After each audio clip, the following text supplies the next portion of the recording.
I didn't put a title to this live. I'll fix that later. But uh, yeah, I was just watching an exchange speaking on the issue of immigration in Africa, in the context of what's happening in South Africa. And I think, yes, the conversation is heated. And, I can tell people are emotional about this thing. But,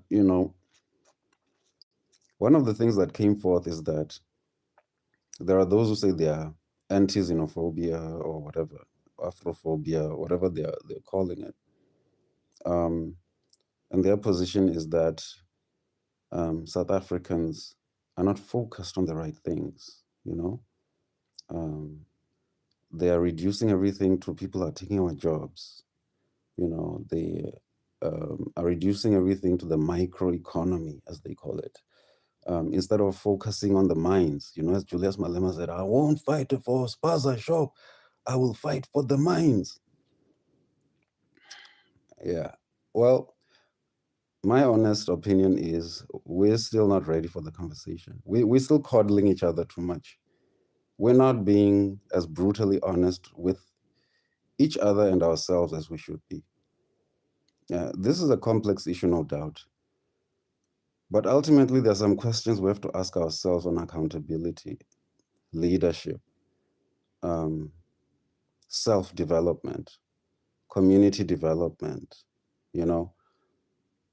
I mean, I don't know how we are talking about some continent-wide collaboration and working together in our own countries. African people can't get on the same page. There's many more of us than our useless politicians, but they have us in a stranglehold all over the continent. So I wonder if it's realistic to say you are not concerned about spaza shop where now you are concerned about the mines and and I wonder, like, in terms of first principles, like in terms of what makes sense, I mean, some of the words that were used were, we are supposed to be controlling the commanding heights of the economy. Of course, I mean, I think there's idealism and then there's the reality. And we have to look at the world as it is, look at the geopolitical realities, look at the power dynamics in the world. Um, you know, as an African, when you're talking all this big talk, hello there, is it Preline? I hope I'm saying your name right. Preline Naidu. So what I'm saying is first principles, So for me, as an African who is talking all this big talk about mines, we should be going for the mines, the commanding height of the economy. You should at least show me how you're doing entrepreneurship at scale, at the very least. At the very least, you should show me systems you've built that, our people are benefiting from. Or, you should show me industry that you're building or have built or something, like, you can't just be as someone who has a regular job, goes to the job every day, and you want to talk about we should be in charge of the commanding heights of the economy. Look, a lot of what is said in Pan-Africanism, idealistically, it's beautiful. It's wonderful aspirations. Nothing happens without systems being put in place for it to happen. I'm sorry, it's just the reality of the world, you know? It's like it's like us crying that, hello there, welcome, thank you for joining me. I can't pronounce that name. I see it looks like it's written in Russian, but welcome. Pralin, I see you. I believe it's Pralin Naidu. I hope I'm saying your name right. But I mean, my whole thing is, I'll give you an example. See, I don't take any African politicians seriously per se like that. If anything, like the leaders in the Sahel, I think they are about something. They've got some stomach. They're warriors. They're willing to fight. Those guys I take serious. Or Ibrahim Traore and them. in those countries. I mean, whatever you can say about their stance, hey, thank you, Praline. Okay, I got your name right. See, the thing I'm trying to come to is the cost. There is a cost to everything. Now, I heard in the panel that I was listening to, which triggered me to do this live, they were talking about how, must take control of our resources. They should benefit us. Yes, yes, yes, true, all right, granted. But the reality is those resources are controlled by world powers. And world powers very much like the status quo to continue. Yeah, the current system works for them. Now, if you're going to disturb that, you must be willing to go to war with all of these powers, right?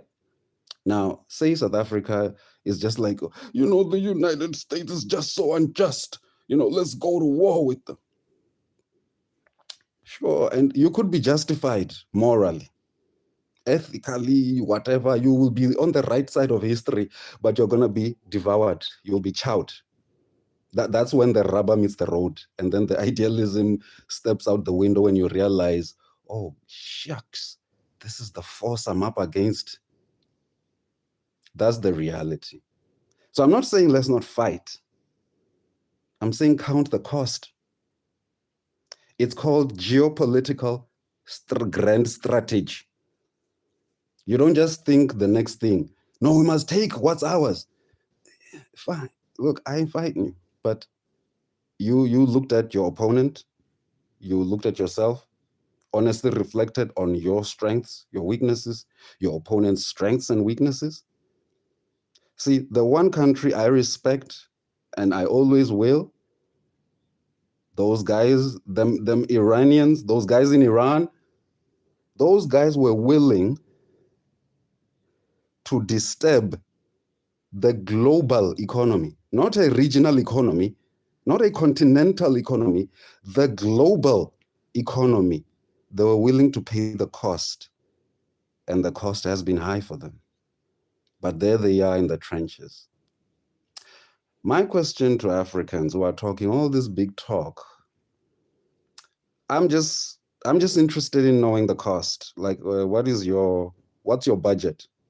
You've calculated the cost. What costs are you willing to pay? You don't believe me? Ask Chris Hani, ask Steve Biko, ask Thomas Sankara, ask Patrice Lumumba, ask Gaddafi. That's the cost. So I don't take anyone seriously unless they're willing to pay the cost, and unless they truly understand what the cost is to go against the big dogs on the block, the great powers. And this is political realism and the tragedy of great power politics in the world, the real world we exist in. It doesn't mean we shouldn't fight, no doubt. I mean, I want to see a better Africa, but I also accept the issues, the real issues that contribute to the status quo. And if you want to change that, you're going to have to think long and hard, and you're going to fight long and hard. The Organization of African Unity was formed in 1963. That's over half a century ago. In the next, I think, about 30 or so years, the Organization of African Unity will be 100 years, century old. I wonder what Africa will look like then. But what I'm telling you is these things are not simple as some people would like them to be. There's a lot you're going to have to contend with, the realities of this world. And that's why many of you want to say, no, we must not fight for jobs, and yet you are employed. And you don't have a plan or a concept of how you can sustain yourself outside of an employment. And the reality is, if you are here in South Africa and you're a Black South African and you don't come from privilege or wealth, likely you got an education that prepared you to go get you a job, to go seek employment. Didn't prepare you to be an entrepreneur, an industrialist or any of that. And this, ladies and gentlemen, is the reality. Oh, Prilin Naidu, I believe you are asking, where are you from? Currently based in Durban. Yeah, I'm currently based in Durban.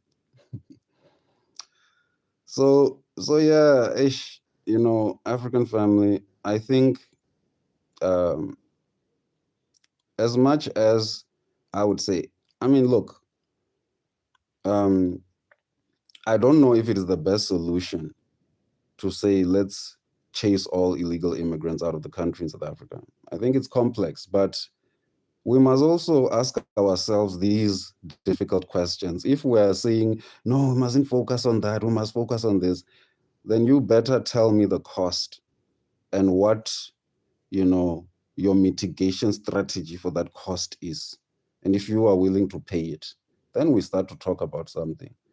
You know, but I mean, someone who has no concept of what it means to have large territory under your control and how to maintain that control. If you don't really have a concept of that, it's hard for me to hear you when you're talking these big things, you know. No doubt. I mean, you know, I'm the guy who, if there is a proper national strategy or plan in place, you could tell me that, look, leave your office job.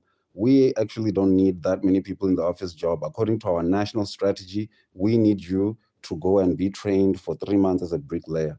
And once you've done that, you know, this is what we need you to do from there to build and rebuild our civilization. See, now, if someone was talking that language, I would hear them. But I kind of feel like we're hallucinating about a lot of things. We're not factoring in the reality of the world we exist in. We exist in a world of nation states. Nation states all have borders. The African Union agreed that they would keep the colonial borders. That's reality. It's law. It's recognized. And so we have to ask questions about what that means in terms of law and how the state governs itself and so on. And every state in Africa is like that. It is what we just agreed to.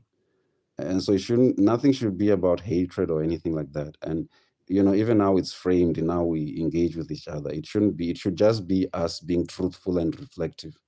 If we're not self-reflective, we don't self-critique, we always want to coddle ourselves, and yet we want to talk about power.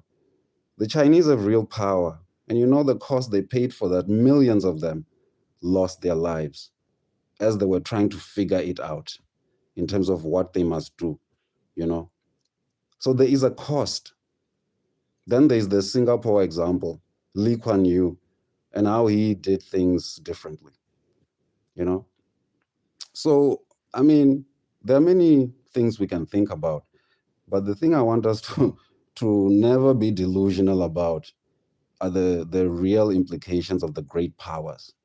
And them, as you are talking this talk of, well, we should take back our land, our resources, those are the resources upon which their empires stand.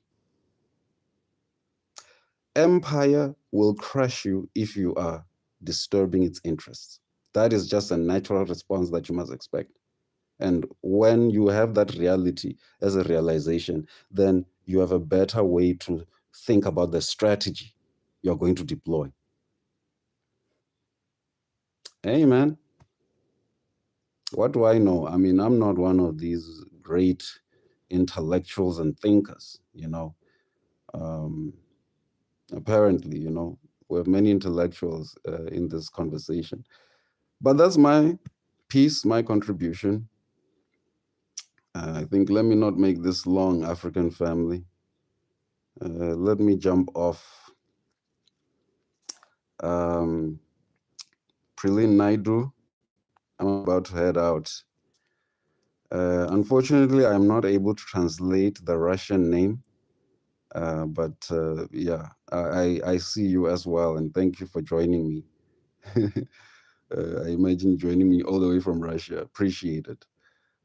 But I'm just saying to my people, there is a cost. There is a cost, and you got to think about if you're willing to pay it. Peace and love, African family.